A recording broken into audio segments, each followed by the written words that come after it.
नमस्कार दोस्तों, अवरल टाइम्स में आप सभी का स्वागत है। मैं हूं आपके साथ सोनाक्षी दीक्षित। दोस्तों, अंग्रेजों से खतरनाक था कांग्रेस का शासन। हिंदुओं के खिलाफ लाए थे 6 काले कानून। आजादी के बाद कांग्रेस ने हिंदुओं को हीन भावना से ग्रसित करने में कोई कोर कसर नहीं छोड़ी। उसने हिंदुओं के मन में एक सोच भरने की साजिश रची कि अगर कोई मुस्लिम किसी हिंदू को थप्पड़ मारता है तो हिंदू को उसे सहज स्वीकार कर लेना चाहिए, क्योंकि वो अल्पसंख्यक हैं। लेकिन अगर कोई हिंदू बदले में मुस्लिम को थप्पड़ मारता है तो यह बहुत बड़ा अपराध है। 80 के दशक तक हिंदुओं के मन में यही भरा जा रहा था। लेकिन उसके बाद आरएसएस और बीजेपी राष्ट्रीय फलक पर आए और उन्होंने हिंदुओं के सामने कांग्रेस के गंदे खेल का पर्दाफाश किया और हिंदुओं को पलटवार करना सिखाया। हिंदू स्वभाव से क्षमा करने वाले हैं, लेकिन कांग्रेस साजिश के तहत हिंदुओं को क्षमा प्रार्थी बनाना चाहती है। भाजपा उन्हें क्षमा नहीं मांगने वाला, निर्भीक और निडर बनाना चाहती है। हिंदुओं को बांटने की यह लड़ाई अभी भी जारी है। कांग्रेस ओबीसी मुद्दा उठाकर हिंदुओं को बांटना चाहती है, जबकि प्रधानमंत्री नरेंद्र मोदी और भाजपा सनातन संस्कृति की रक्षा कर हिंदुओं को एकजुट करना चाहती है। आजादी के बाद प्रधानमंत्री जवाहरलाल नेहरू की सरकार ने पहली लोकसभा में 1955 से 1956 में हिंदू कोड बिल्स पास किए। नेहरू की कैबिनेट ने बिल को 4 भागों में बांटकर पारित किया। वे बिल थे Hindu marriage act 1955, Hindu succession act 1956, Hindu adoption and maintenance act 1956 और Hindu minority and guardianship act 1956। इस बिल को लेकर डॉक्टर राजेंद्र प्रसाद और पंडित जवाहरलाल नेहरू के बीच राजनीतिक मतभेद उत्पन्न हो गया था। इसकी एक बड़ी वजह दोनों का धर्म को लेकर रवैया था। अक्टूबर 1947 में संविधान सभा में अंबेडकर ने इसका मसौदा पेश किया। नेहरू ने उसका समर्थन किया। इसके तहत सभी हिंदुओं के लिए एक नियम संहिता बनाई जानी थी। इसी के तहत विवाह विरासत जैसे विवादों पर फैसला होना था। इसके तहत हिंदुओं के लिए एक विवाह की व्यवस्था की जानी थी। और भी कई नियम थे। डॉक्टर राजेंद्र प्रसाद ने बतौर संविधान सभा का अध्यक्ष इसमें दखल दिया।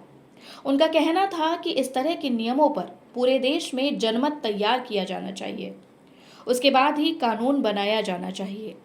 उनका तर्क था कि परंपराएं कई रूप से प्रचलित हैं और इससे संबंधित सभी वर्गों को साथ में लिए बिना नियम सफल नहीं होगा। गृह मंत्री सरदार पटेल, श्यामा प्रसाद मुखर्जी, जो हिंदू महासभा से संबंधित थे, कांग्रेस नेता पंडित मदन मोहन मालवीय ने हिंदू कोड बिल का पुरजोर तरीके से विरोध किया था।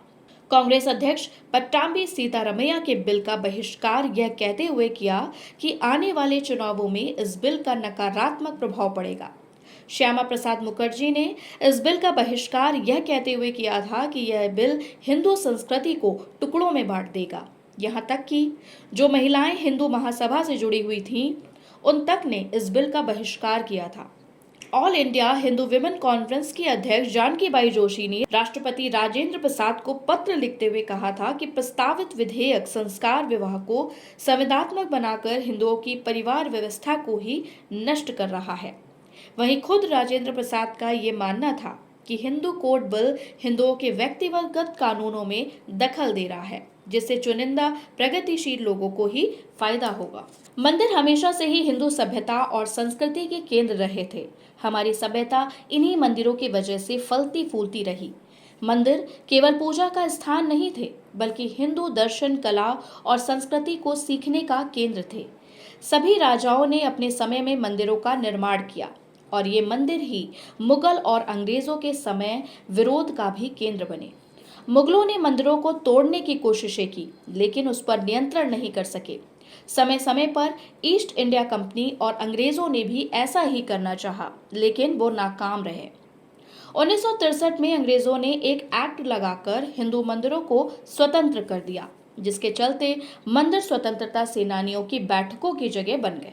भारत के अधिकांश मंदिरों पर सरकारों का नियंत्रण है, लेकिन इसी देश में वक्फ एक्ट के तहत वक्फ बोर्ड को इतनी असीमित ताकतें दी गई हैं कि वो तमिलनाडु के तिरुचैथुरई में स्थित एक 1500 साल पुराने मंदिर समेत पूरे गांव पर ही दावा ठोक सकता है। इस मामले के सामने आने के बाद से ही वक्फ एक्ट लगातार चर्चा में बना हुआ है। दरअसल वक्फ बोर्ड एक अलग निकाय है जिसकी संपत्तियों पर सरकार का कोई नियंत्रण नहीं है।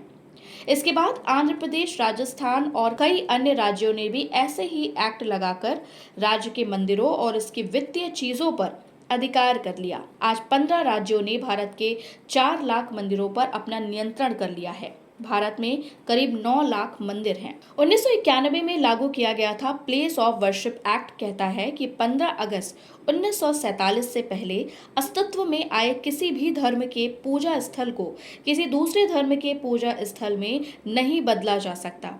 यदि कोई इस एक्ट का उल्लंघन करने का प्रयास करता है तो उसे जुर्माना और 3 साल तक की जेल भी हो सकती है। यह कानून तत्कालीन कांग्रेस प्रधानमंत्री पीवी नरसिंह राव सरकार 1991 में लेकर आई थी। यह कानून तब लाया गया जब राम मंदिर आंदोलन अपने चरम सीमा पर भी पहुंचा था। इस आंदोलन का प्रभाव देश के अन्य मंदिरों और मस्जिदों पर भी पड़ा। उस वक्त अयोध्या के अलावा भी कई विवाद सामने आने लगे। बस फिर क्या था, इस पर विराम लगाने के लिए ही उस वक्त की कांग्रेस की नरसिम्हा राव सरकार ये कानून लेकर आई थी।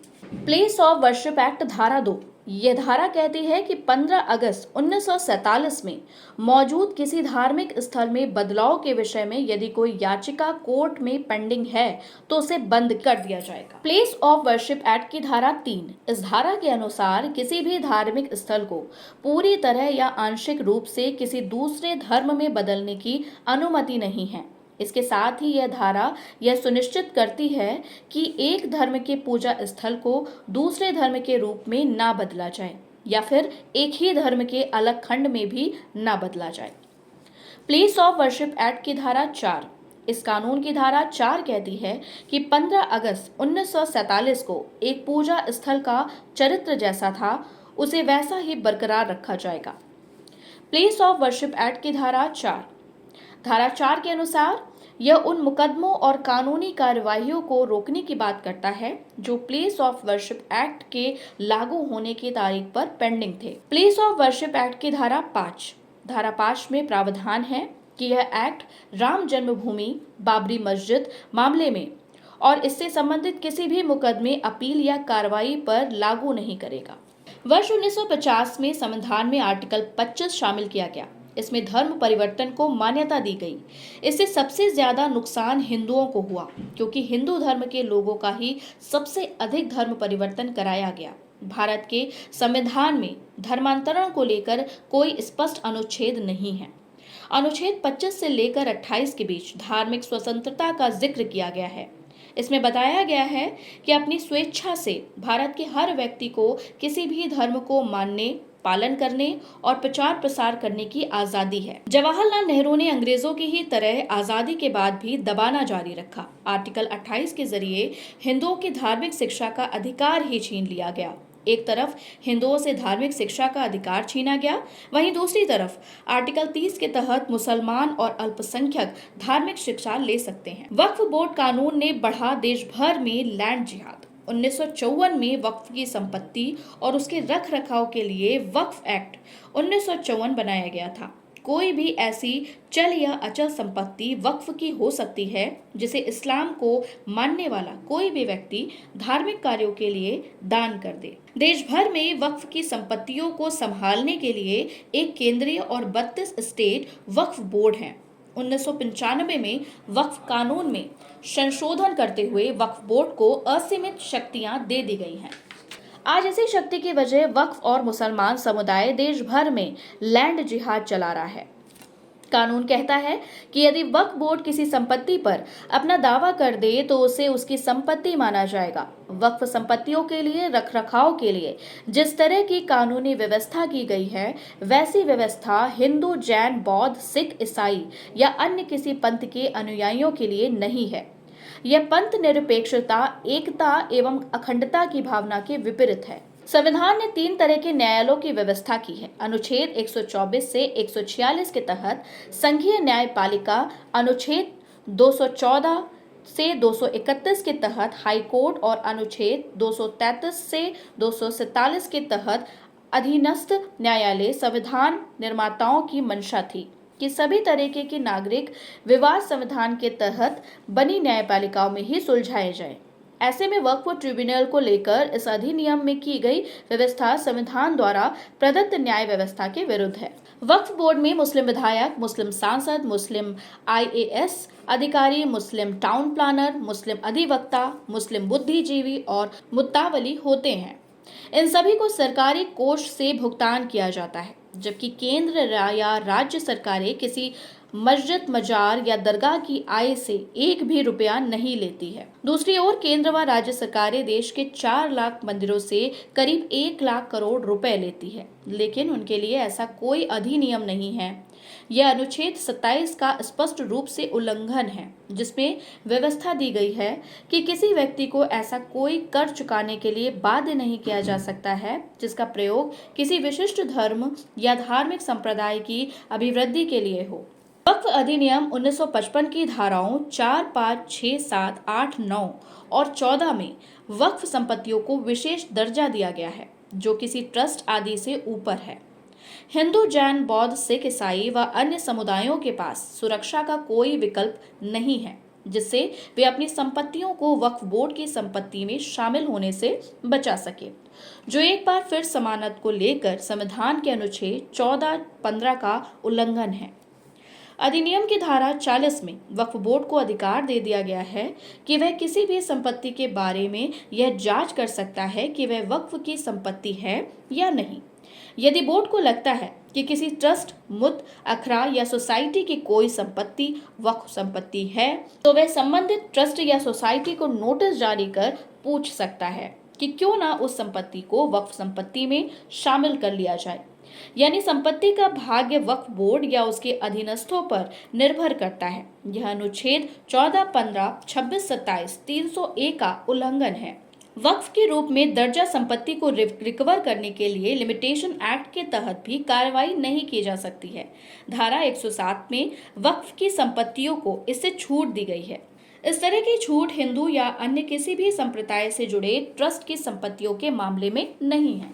धारा 83 के तहत ट्रिब्यूनल गठन करते हुए विवादों की सुनवाई के मामले में दीवानी अदालतों का अधिकार छीन लिया गया है। संसद के पास ऐसा अधिकार नहीं है जिसके तहत वह ऐसा ट्रिब्यूनल गठित कर दे जिससे न्याय व्यवस्था को लेकर संविधान के अनुच्छेद 323A का उल्लंघन होता है।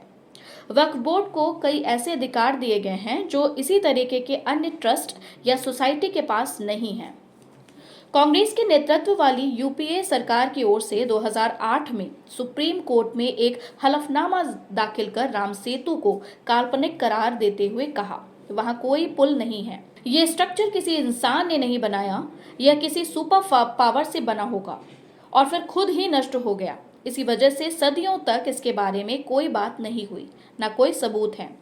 कांग्रेस द्वारा दाखिल किए गए इस हलफनामे का खूब विरोध हुआ था, जिसके बाद कांग्रेस ने इसे वापस लिया और कहा कि वह सभी धर्मों का सम्मान करती है। कांग्रेस के नेतृत्व वाली यूपीए एक सरकार ने 2005 में सेतु समुद्रम शिपिंग कैनाल प्रोजेक्ट का ऐलान किया था। इसका प्रस्ताव डीएमके ने रखा था। गठबंधन की सरकार में डीएमके के पास जहाज रानी मंत्रालय था। सेतु समुद्रम शिपिंग कैनाल प्रोजेक्ट के तहत बड़े जहाजों के परिवहन के लिए करीब 83 किलोमीटर लंबा नया रास्ता बनना था, जिसके लिए समुद्र में कम गहराई वाले हिस्से की खुदाई करनी थी।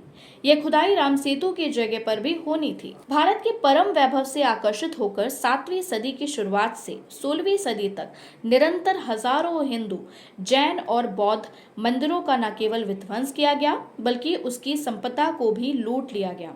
खासतौर पर ऐसे पूजा स्थलों पर आक्रमण किया गया जो अपने विशालतम आकार से कहीं ज्यादा देश की गौरवशाली अस्मिता का प्रतीक थे। अपने प्रत्येक आक्रमण में गजनवी ने सनातन धर्मियों के कितने ही छोटे बड़े मंदिरों को अपना निशाना बनाया, मंदिरों में जमा धन को लूटा और मंदिरों को तोड़ दिया। वर्ष 725 में सिंध के अरब शासक अल जुनैद ने महमूद गजनवी से पहले ही इस मंदिर में तबाही मचाई थी। जगन्नाथ मंदिर को 20 बार विदेशी हमलावरों द्वारा लूटे जाने की कहानी हो या सोमनाथ के संघर्ष के इतिहास से हर कोई रूबरू है। विदेशी आततातियों के इतने आक्रमण और लूटे जाने के बाद भी हिंदुस्तान के मंदिर धार्मिक सहिष्णुता और समन्वय का अद्भुत उदाहरण आज भी बना हुए हैं। लेकिन कांग्रेस की सरकारों ने इस पर हमला जारी रखा। धन्यवाद। वीडियो पसंद आई हो तो लाइक और चैनल को सब्सक्राइब करें, साथ ही बेल आइकन दबाएं ताकि आपको हमारे सभी नए वीडियो का नोटिफिकेशन मिलता रहे।